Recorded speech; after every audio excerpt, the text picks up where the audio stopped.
Mi primo lo tuvo todo en bandeja durante su infancia, coches nuevos, escuela privada, todo lo necesario. Pero en la cena de Acción de Gracias se enteró de que yo tenía 10 millones de dólares y se derrumbó frente a todos. Mi tía gritó y mi padre se quedó sentado en shock. Soy William, tengo 29 años, y si me hubieras preguntado hace 10 años dónde estaría hoy, me habría reído. No porque no tuviera sueños, sino porque siempre estuve a la sombra de mi primo Henry. Esta es la historia de cómo todo cambió en una cena de Acción de Gracias, cuando mi familia mostró su verdadera cara y yo aprendí a valerme por mí mismo. Crecimos en un pueblo pequeño, de esos donde todos se conocen. Mis padres eran trabajadores, mi padre, contador, mi madre, enfermera. No éramos ricos, pero tampoco nos faltaba nada. Sin embargo, siempre sentí que ellos esperaban poco de mí. No lo decían, pero lo mostraban al compararme con Henry, el hijo de mi tía Elena. Ella era viuda, carismática y manipuladora, siempre consiguiendo que todos giraran a su alrededor. Henry era su orgullo, el niño mimado de la familia. Desde pequeños,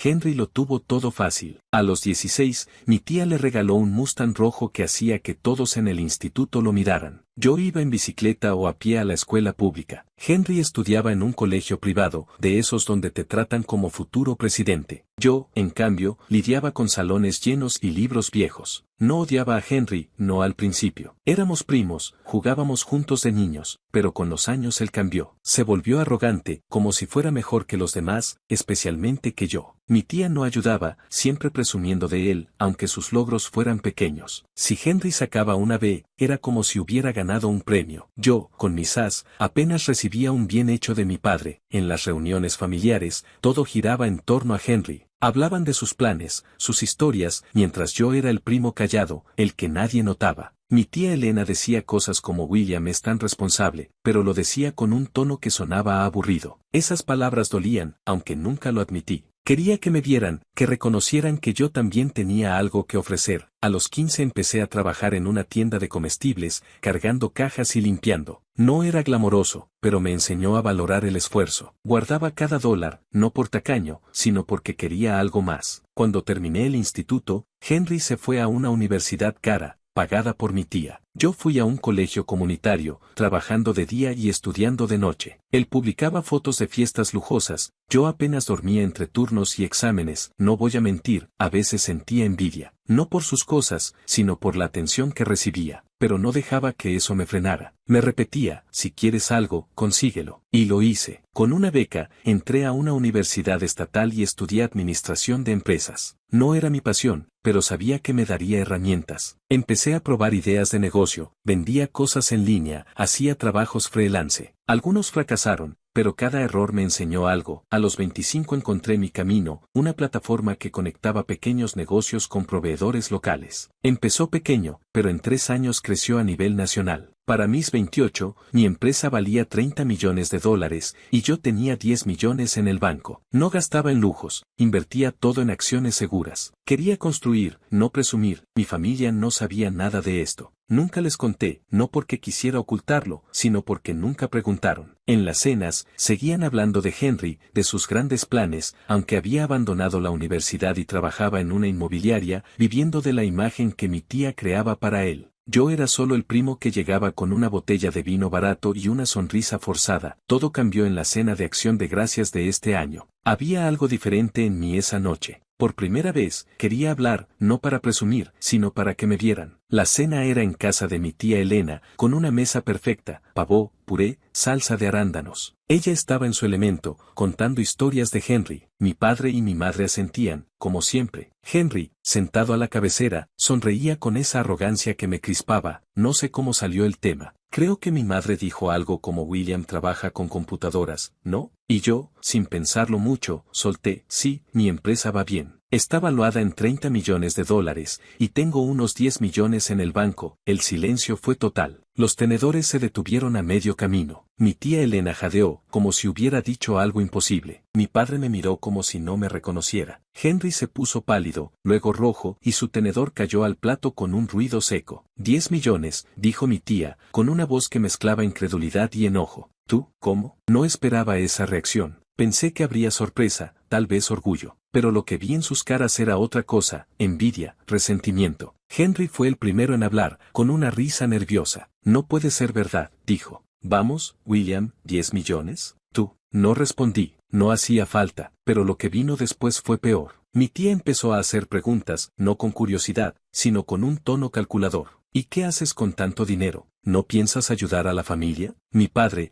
en vez de apoyarme, dijo, es una gran responsabilidad, William. Hay que ser cuidadoso. Henry, aún pálido, murmuró algo sobre cómo esas cosas no duran. La cena siguió, pero el ambiente estaba roto. Mi tía y Henry empezaron a hablar de los proyectos de él, como si mi éxito fuera una oportunidad para ellos.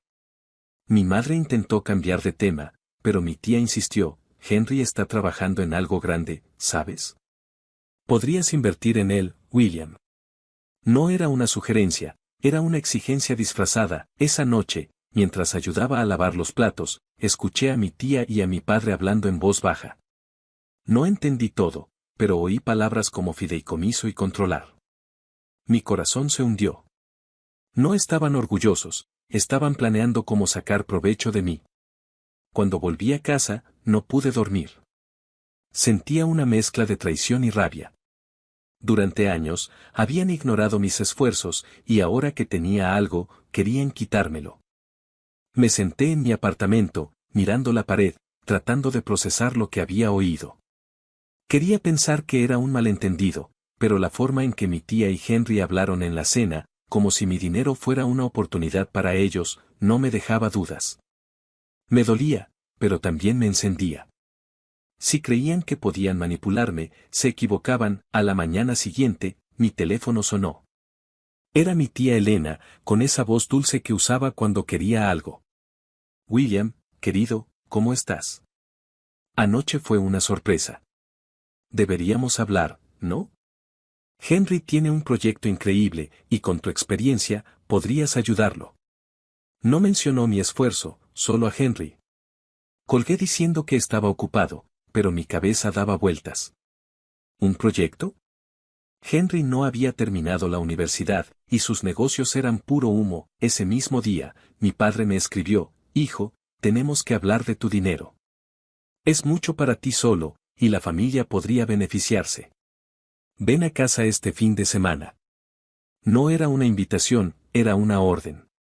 Me quedé mirando el mensaje, con un nudo en el estómago.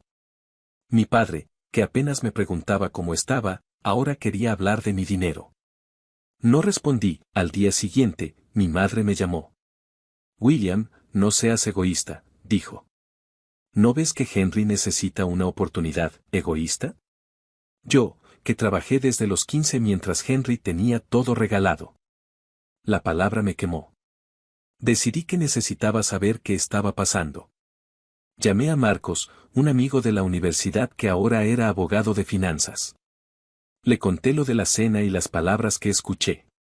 Eso suena turbio, dijo. Un fideicomiso sin tu permiso es ilegal, pero podrían estar buscando presionarte. Déjame investigar. Le agradecí y quedamos en vernos pronto. Mientras tanto, Henry empezó a meterse en mi vida de formas que no esperaba. Recibí un correo de un banco local, felicitándome por garantizar un préstamo para un negocio inmobiliario. El problema era que yo no había garantizado nada. El nombre de Henry estaba en los documentos, junto al mío, como si yo fuera su aval. Me puse furioso. No solo me manipulaban, sino que Henry usaba mi nombre para sus fraudes. Llamé al banco y dejé claro que no había autorizado nada. Prometieron investigar, pero la desconfianza ya estaba sembrada. ¿Qué más estaba tramando mi primo? Decidí ir a casa de mis padres ese fin de semana, no porque quisiera, sino para enfrentar esto. La tensión era insoportable. Mi tía Elena estaba allí, con Henry, que sonreía como si nada. Mi madre sirvió café, intentando aligerar el ambiente, pero mi padre fue directo. William, tu tía y yo hemos hablado. Tu dinero es una bendición, pero también una responsabilidad. Pensamos en un fideicomiso para la familia, para que todos estemos protegidos. ¿Protegidos de qué?, pregunté, conteniendo la rabia. Mi tía intervino, con su tono meloso. Eres joven, William. El dinero puede ser abrumador. Henry tiene planes, y con tu apoyo, podría hacer algo grande. Eso hace la familia, ayudarse. Miré a Henry, que esquivó mi mirada. ¿Qué planes, Henry?, dije. Porque sé que usaste mi nombre en un préstamo sin mi permiso. El silencio fue pesado. Mi tía se puso roja, mi padre frunció el ceño. Henry balbuceó algo sobre un malentendido, pero no le creí. No hay malentendido, dije. Usaste mi nombre para pedir dinero. Eso es un delito. Mi tía se levantó, indignada. ¿Cómo te atreves a acusar a Henry? Él solo intenta salir adelante, y tú, con todo ese dinero, no lo ayudas. Ayudarlo, respondí. Trabajé desde los 15, mientras Henry lo tenía todo fácil. Construí mi empresa desde cero. ¿Dónde estaban ustedes cuando trabajaba turnos dobles para pagar mis estudios? Mi padre intentó calmar las cosas. William, somos familia. La familia comparte. Comparte, dije, casi riendo. ¿Cómo cuando compartieron su apoyo conmigo? ¿O cuando todo era sobre Henry? La discusión se calentó. Mi madre intentó mediar, pero ya no había vuelta atrás. Me levanté y dije, no voy a dejar que manejen mi dinero. Lo que tengo, lo gané yo. Salí, ignorando los gritos de mi tía. Esa noche, Marcos me llamó. Había encontrado que mi tía y mi padre consultaron a un abogado sobre un fideicomiso, usando una autorización vieja que firmé para un trámite familiar. No podían controlar mis activos sin mi firma, pero mostraba sus intenciones. También descubrió que Henry intentó usar mi nombre en 2 préstamos más, ambos rechazados. Mi primo no solo era oportunista, sino peligroso, me sentía traicionado. Durante años, busqué la aprobación de mi familia, aunque no lo admitiera. Ahora veía que nunca la tendría, no por ser insuficiente, sino porque ellos querían lo que tenía. Contraté a Marcos como mi abogado y le pedí blindar mis activos. Empecé a juntar pruebas, correos del banco, mensajes de mi tía exigiendo que invirtiera en Henry. Una semana después, un conocido del pueblo me dijo que Henry andaba contando que yo le robé una idea de negocio. Era una mentira ridícula, pero peligrosa. Si seguía inventando historias, podía dañar mi reputación. Llamé a David, un amigo periodista, y le conté todo, pidiéndole que no publicara nada aún. Quería más pruebas antes de exponer a Henry, mientras, mi empresa crecía. Firmamos un contrato con una cadena de supermercados, lo que disparó nuestras proyecciones. Mi equipo estaba emocionado, pero yo no podía disfrutarlo del todo. Cada llamada me hacía temer otro truco de mi familia. Empecé a alejarme, ignorando sus mensajes. Mi madre me escribió, pidiéndome que lo pensara bien, pero no respondí. No podía confiar en ellos. Una noche, recibí un correo de un inversionista interesado en mi empresa. Era una gran oportunidad, pero también un recordatorio de lo que estaba en juego. Si mi familia seguía metiéndose, podían arruinarlo todo. Con Marcos, preparamos una estrategia, una carta a Henry exigiendo que dejara de usar mi nombre y una advertencia a mi tía y mi padre sobre las consecuencias de sus acciones. Envié las cartas, pero no hubo respuesta. En cambio, mi tía empezó a contar a los parientes que me había vuelto arrogante. Henry seguía publicando en redes sobre su próximo gran proyecto. Sabía que no podía quedarme de brazos cruzados. Tenía que protegerme, no solo por mí, sino por todo lo que había construido. Lo que no sabía era que las cosas estaban a punto de empeorar. Unos días después, recibí una llamada de un cliente importante de mi empresa. Me dijo que alguien había contactado a su equipo, afirmando que yo estaba bajo investigación por prácticas comerciales dudosas. El cliente estaba preocupado, y aunque me aseguró que confiaba en mí, la llamada me dejó helado. Sabía exactamente quién estaba detrás, Henry. Había pasado de usar mi nombre para pedir préstamos a intentar sabotear mi reputación. Esto ya no era solo una traición familiar, era un ataque directo a mi vida. Me reuní con Marcos, mi abogado, esa misma tarde. Le mostré los correos del banco, los mensajes de mi tía y las publicaciones de Henry. Esto es difamación, dijo Marcos, revisando los documentos. Y con las pruebas que tenemos, podemos demandarlo. Pero también podemos ir más allá. Si expones esto públicamente, Henry no tendrá dónde esconderse. La idea de hacer público el comportamiento de mi primo me ponía nervioso. No quería convertirme en el centro de un drama familiar, pero tampoco podía dejar que siguiera usando mi nombre para sus mentiras. Mientras tanto, mi tía Elena intensificó su campaña. Empezó a llamar a primos lejanos, tíos, incluso vecinos del pueblo, contando que yo me había olvidado de la familia y que estaba obsesionado con el dinero. Algunos parientes me escribieron, pidiéndome que hiciera las paces y ayudara a Henry. Otros, más directos, me pidieron dinero prestado. Me dolía leer esos mensajes, pero también me abrían los ojos. La familia que pensé que tenía nunca existió, solo veían en mí una oportunidad ahora que sabían lo que valía. Decidí que era hora de actuar. Con la ayuda de Marcos, enviamos una segunda carta a Henry, esta vez con una advertencia más clara: si no dejaba de usar mi nombre y de difundir mentiras, lo demandaríamos por difamación y fraude. También enviamos una carta a mi tía y a mi padre, informándoles que cualquier intento de manipular mis activos resultaría en acciones legales. No esperaba que se disculparan, pero al menos quería que supieran que no me quedaría de brazos cruzados. La respuesta de Henry fue predecible. Publicó un video en redes sociales, hablando de cómo ciertas personas lo estaban traicionando y tratando de destruir su sueño. No mencionó mi nombre directamente, pero todos en el pueblo sabían de quién hablaba. Mi tía lo respaldó, compartiendo el video con un comentario sobre cómo la familia debería unirse, no dividirse. Mi padre, para mi sorpresa, no dijo nada. Su silencio era casi peor que las palabras de mi tía. Fue entonces cuando decidí hablar con David, mi amigo periodista. Le di todas las pruebas, los correos del banco, los mensajes, las capturas de pantalla de las publicaciones de Henry. Le pedí que escribiera un artículo, pero que no mencionara mi nombre directamente. Quería que la verdad saliera a la luz, pero sin convertirme en el centro del circo. David entendió y prometió trabajar en algo discreto pero contundente. Mientras esperaba, me concentré en mi empresa. El contrato con la cadena de supermercados se cerró, y las proyecciones seguían subiendo. Mi equipo estaba emocionado, y aunque yo también lo estaba, la sombra de mi familia seguía pesando. Cada vez que sonaba mi teléfono, temía otra mala noticia. Pero también sentía una determinación nueva. Había construido mi éxito desde cero, sin ayuda de nadie, y no iba a dejar que me lo quitaran. Unos días después, David me envió el borrador del artículo.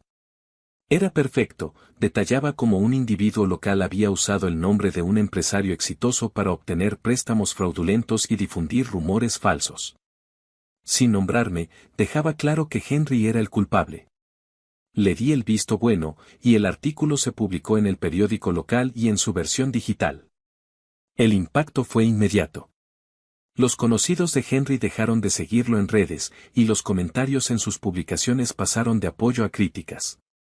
Alguien incluso escribió: este es el tipo que dice que va a ser millonario, pero pide préstamos con el nombre de otro. Henry intentó defenderse, publicando otro video donde negaba todo y decía que era una conspiración en su contra. Pero las pruebas eran demasiado sólidas, y nadie le creyó. Mi tía, por su parte, dejó de llamarme, pero supe por un primo que estaba furiosa, diciendo que yo había arruinado la vida de Henry. Mi padre me escribió un mensaje corto: hijo, esto ha ido demasiado lejos. No respondí. Estaba harto de sus excusas. Con Marcos, presentamos una demanda formal contra Henry por difamación y uso indebido de mi nombre. No quería dinero, quería que parara. El juez emitió una orden de restricción, prohibiéndole a Henry mencionar mi nombre en cualquier contexto. También tuvimos que notificar a los bancos que habían recibido sus solicitudes fraudulentas, asegurándonos de que mi nombre quedara limpio. Fue un proceso agotador, pero necesario. Mientras todo esto pasaba, mi empresa seguía creciendo. Los inversionistas que habían mostrado interés antes ahora querían reunirse, y cerramos otra ronda de financiación que llevó la valoración de la compañía a 40 millones. Por primera vez en meses, sentí que podía respirar. Pero también sabía que necesitaba cerrar este capítulo con mi familia de una vez por todas. Decidí escribirles una carta, no por correo, sino a mano, como una forma de poner un punto final. En ella, expliqué cómo me había sentido ignorado durante años, cómo trabajé sin su apoyo y cómo su reacción a mi éxito me mostró quiénes eran realmente.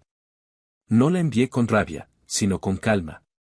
Quería que entendieran que no estaba cortando lazos por venganza, sino porque necesitaba protegerme.